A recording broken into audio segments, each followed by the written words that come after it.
This European country got scammed. I know this story. I know exactly who it was, and they still have never paid to this day. And it's been like literally decades. That's right. In 1974, North Korean leader Kim Il-sung ordered 1,000 Volvos from Sweden worth around $74 million at the time. However, Sweden made a big mistake as North Korea's economy was already struggling, never paid and them they back. didn't have the money to pay. 50 years later, the DPRK still hasn't paid Sweden. Sweden sends a letter to North Korea about twice a year, but Kim Jong-un simply ignores it, and the amount owed has now increased to around $300 million. Dang, get wrecked, Sweden. What did you think was gonna happen? This is one of those rare times where maybe playing both sides doesn't always help you come out on top, because that's exactly what the Swedes were doing there. Sweden very famously didn't choose a side during the Cold War, but man, after that event, I could see why they wouldn't really want to do business with the communist world anymore. Why North Korea Fortnite dancing on Sweden, bro? I mean, what do you mean? Why would they not? Austrian painter, lame. North Korean scammer, now that's cool. The video was of course by MapLad, please go subscribe. The EU's getting a new member. Well, I mean, there's still a lot of work to still be done about this, but it's about Moldova. Russia did not want this to happen. Join EU, but by a very small margin. Very the issue is that many people oppose this. Look at that. Look at those numbers. I mean, and for Moldova, this is like 3 people that decided to join instead of not join. Okay, it's not 3, but this country's total population is only 3 million, so 50% voting yes, 49% saying no. There's not a huge disparity there. They say that there was Russian intervention, interference though. But when the votes of Moldovans living abroad were counted, it changed the entire outcome. Only time will tell if Moldova will join or not. But if it does, the region of Transnistria would be unhappy as it already really wants to join Russia. Transnistria is a fascinating country. I've heard it described as the only communist country left on the European continent still. This isn't really true, but that's just one way to look at it. But yeah, in terms of the video, who knows what's going to happen? I mean, technically there's already a couple official candidates that have been waiting. For instance, Turkey's been waiting to join the EU for like 40 years now or something like that. It doesn't matter if you want to join the EU, it matters if the EU lets you join the EU. That's a great way to describe it. Meanwhile, Norway rejecting EU, no. Japan's biggest mistake, specifically talking about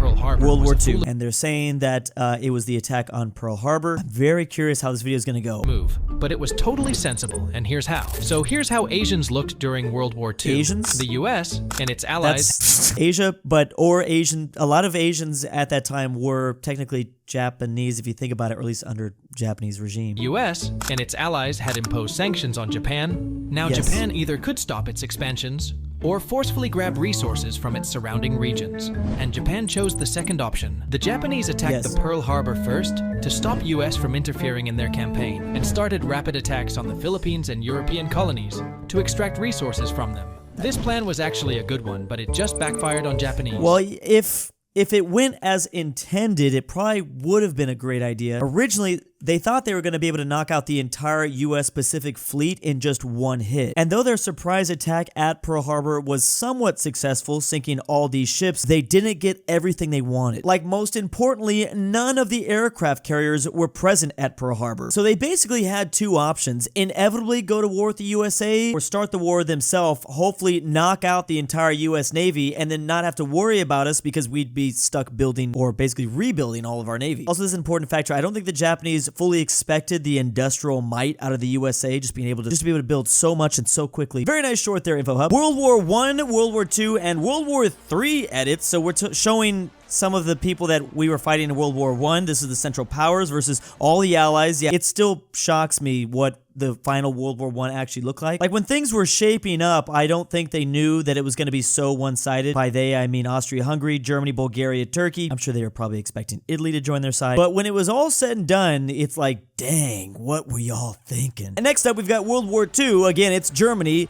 with the Italians this time, and then a couple of Balkan countries, Hungary, Poland. Okay, well, Poland's not really. Oh, we're showing allied powers now, I see. Well, those are, wait a second. What? Did they include Finland? Finland moment allied? Okay, I don't know. It doesn't matter. Versus the allied powers, you've got France, the UK, the USSR, and yes. Wait.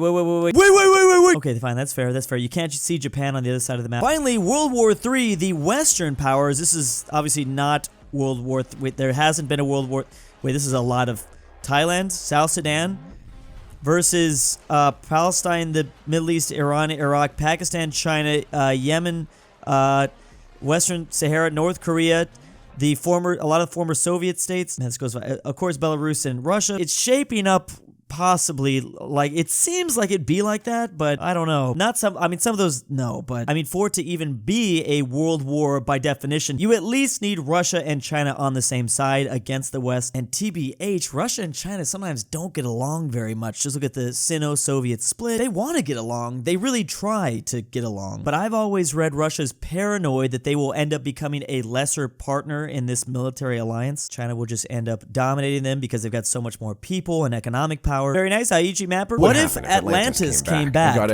Atlantis. Now, didn't the Greek guy Homer, not to be confused with the Simpsons one, they say he knew about Atlantis, though Google's AI is saying no, he never wrote about Atlantis. It might have been Plato. The founders of Atlantis, he said, were half god, half human. So if that is somewhat true, it had to be at least somewhat near Greece, so Atlantis coming back into Europe, I guess makes sense. But every country they want. First thing they would do is quickly take over Morocco and get their army ready to attack everyone. Their first victim would be Portugal. The Atlantic Ocean. Thanks to the great Atlantis Navy, they would surround them and quickly beat Are they them. fighting with like Spain Mermaid Man and Barnacle start attacking them. However, this would be At much least harder. Aquaman, but with I'm the assuming, is constant on the naval military. blockades, Spain wouldn't be able to hold on and would lose. Well, Atlantis would try to knock the if UK they're like out, half and their gods, ships would be able to sunk the British fleet, and the invasion would begin. However, the US would come in to help and would call the French army for help. UK would successfully defend, and with France getting ready, they would transport their army. I mean, if anyone's going to defeat these like half-god people, I mean, the UK has very good track record for not letting people invade their islands successfully. Maybe they'd be able to do it. I don't know. Although there are a couple of examples from history. The Vikings were able to do it. Atlantis wouldn't have a single chance, and with their enemies reaching their land, they would be under the water. Oh wow, Atlantis going back underwater? What? Austrian painter, nah, rejected shark. What? Aquaman getting mad. Atlantis invades Portugal. Ronaldo, get mad. I love how 60-second clubs videos always start off with blank country gets mad and blank. It doesn't matter. That's the start of the next world war. It's just gonna be someone getting mad. I mean, technically that's pretty much how they all start. Someone's getting mad. Japan is way bigger than you think. At first, it may feel small. It is very long. It stretches, I think, when you compare it to the U.S. from Florida to like New York. But just placing it on Europe, you can see how it stretches from Finland to Spain. Oh, wow. To get a good that's because of the islands. I was going to say, yeah, I almost didn't see that part. It almost stretches to Portugal if you include, really close. You can see how it stretches from Finland to further Spain. Down, to get a good perspective, just see how big is Russia compared to Japan. Wow. But this small island country has about the same population as Russia. Yeah. But Japan is also dying. Look at Bangladesh. Bangladesh is a really tiny country and it has a little bit more population than Russia too. See, its population is predicted to decrease to 116 million by 2030 and drop to around 85 million by 2060. Dang. And that's kind of sad. That's random. Where did that come from? Where's the comparison with the US? Yeah, obviously, as you can see, it is a very long boy country. It's kind of like Chile, but it's an island. It's a weird comparison. I know. Love Japan from Indonesia. Indonesia, also a very long country. Lots of islands as well. Japan is 145,000 square miles. That means it's ranked 62 in the world, and Germany is ranked 63rd. Well, if you're looking just square mileage, we're talking about the length, how long it is. That's where it's underrated. Very nice, Mr. Geo. What if Asia tried to colonize Europe today? I mean, they tried it in the past a couple times, if you think about it. And probably with the most famous example, obviously, the Mongolian Empire. They didn't get that far into Europe, but you know they would have loved to take in all this. Then you have the Umayyad Empire during the rise of Islam, and then obviously the Ottoman Empire, which was trying to do this for centuries there. So this is not unprecedented. So let's see, though. We're talking about major Asian powers, such as Russia would go for Eastern Europe, Scandinavians, and some Central European. Well, that's a whole nother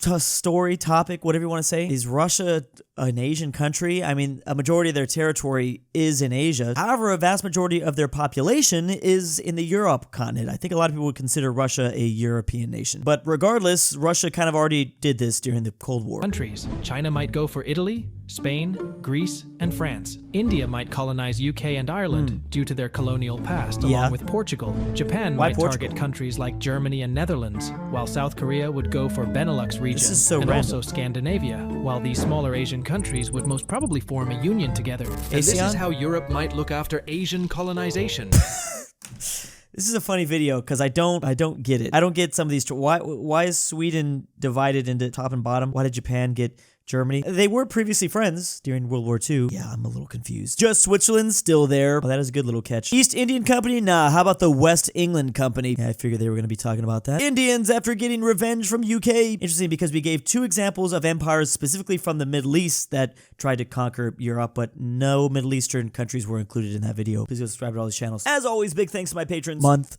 2. in Drew's basement. Drew's Argentinian Grandpa. I'm back, boys. I can't Connor sleep. Pavlik. Kansas was Voice. mentioned. Amateur Archaeology. aPhatNarwhal. Carmel Fredrik Tibblin. InquisitorXarius. KingBearHaze. KirinoIsBestGirl. LuxembourgLover. Mgmluthegoat. Tyrol. Tambre. Mexican 760. ZaneyBoi. Like your name here, check that link to Patreon down below.